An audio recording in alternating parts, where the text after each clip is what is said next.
medicines versus bariatric surgery for weight loss, how to make that decision।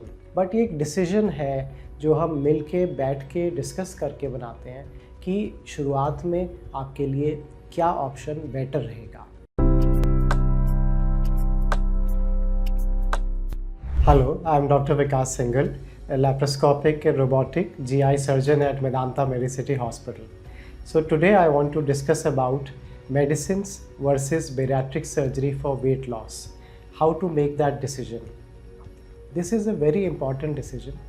जो भी weight lose करने के लिए चाहते हैं, मेटाबॉलिक प्रॉब्लम्स जो कि वज़न के साथ में जैसे diabetes, high blood pressure, heart problems, उन सब से लड़ने के लिए स्टेप्स लेना चाहते हैं and very importantly timely steps लेना चाहते हैं। उनके मन में ज़रूर ये आता है कि अब बहुत सारी दवाइयाँ अवेलेबल हो गई है, मेडिकल ऑप्शंस अवेलेबल हो गए हैं, जो आपने सुना होगा मीडिया में आजकल बहुत कॉमनली आ रहा है कि क्या हमें सर्जरी की ज़रूरत है, बैरिएट्रिक सर्जरी या मेटाबॉलिक सर्जरी बोलते हैं, या फिर हमारे लिए ये दवाइयाँ, ये इंजेक्शंस काफ़ी रहेंगे।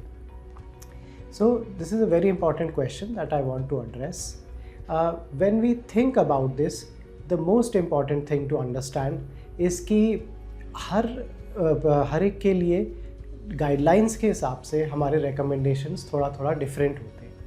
ये डिपेंड करता है कि किसी का वेट कितना एक्सेस है, कितना ज़्यादा है, कितना वेट लूज़ करने की ज़रूरत है, और वज़न के अलावा क्या क्या हेल्थ प्रॉब्लम्स हैं। क्योंकि अगर सिर्फ वज़न ही नहीं है, साथ में बहुत सारे हेल्थ इश्यूज़, शुगर है, हार्ट प्रॉब्लम्स हैं, लिवर प्रॉब्लम्स हैं, ये सारे प्रॉब्लम्स अगर पर्टिकुलरली कम उम्र में शुरू हो जाते हैं तो फिर हमें जनरली एक स्ट्रॉन्गर ऑप्शन की नीड होती है। वहाँ पे bariatric surgery definitely medical option से ऊपर स्कोर करती है, प्रेफर की जाती है।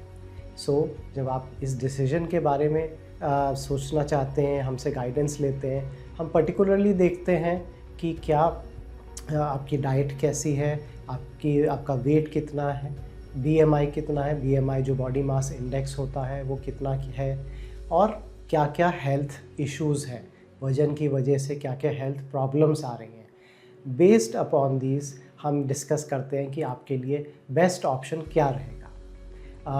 जनरली एक गाइडलाइन, अगर मैं बीएमआई की गाइडलाइन बताऊं तो लोअर बीएमआई रेंज में 27 से 35 के बीएमआई रेंज में हम मेडिकल ऑप्शंस पे शुरू में जा सकते हैं। पर अगर मेडिकल ऑप्शन सक्सेसफुल नहीं रहता, वेट लूज़ नहीं हो पा रहा, तब हम एक सर्जरी, बैरिएट्रिक सर्जरी के ऑप्शन की तरफ मूव कर सकते हैं। So it is important to understand कि ऐसा नहीं है कि हमने एक ऑप्शन चूज़ किया तो कोई दूसरा ऑप्शन बंद हो जाता है, बल्कि ये जो ऑप्शंस हैं ये हमारे लिए एक तरीके से एक बून की तरह हैं कि अगर हमारे पास एक ऑप्शन काम नहीं करता तो हम दूसरे ऑप्शन पे, सर्जरी के ऑप्शन पे मूव ऑन कर सकते हैं। हैविंग सेड दैट, कई बारी सर्जरी के बाद हमें लगता है कि हाँ 5-10 साल बाद थोड़ा सा वेट वापस आ रहा है, उतना वेट वापस पुट ऑन हो रहा है, तो हम साथ में दवाइयाँ ऐड ऑन कर सकते हैं जिससे कि दोबारा से थोड़ा सा फिर से वेट लूज़ हो जाए और जो हेल्थ इश्यूज़ हैं वो भी हम फिर से दोबारा से मैनेज कर पाएँ, बेटर मैनेज कर पाएँ। सो इसलिए it is very important to understand कि they are not exclusive options कि अच्छा बस एक ऑप्शन हमें चूज़ करना है, बट ये एक डिसीजन है जो हम मिल के बैठ के डिस्कस करके बनाते हैं कि शुरुआत के लिए क्या ऑप्शन बेटर रहेगा। बट ऑफ कोर्स अगर वेट बहुत ज़्यादा है, बीएमआई 37 से ज़्यादा है, या शुरू में ही बहुत सारे हेल्थ इश्यूज़ हैं, डायबिटीज़ है जो भी अच्छा कंट्रोल नहीं है, तो डेफिनेटली सर्जरी का ऑप्शन आप फ्रंट ही बेटर रहता है rather than going for a less effective option. क्योंकि हम मोर और लेस रफली मैं बताऊं तो मेडिकल ऑप्शन से 5 to 15% तक जनरली वेट लॉस देखते हैं, वहीं बैरिएट्रिक सर्जरी से अबाउट 15 to 30%, ऑलमोस्ट उससे जो डबल है वेट लॉस देखा जाता है। So to help you make that decision, please feel free to consult us, and then we will go over things in detail and guide you what is best for you based upon your individual health condition.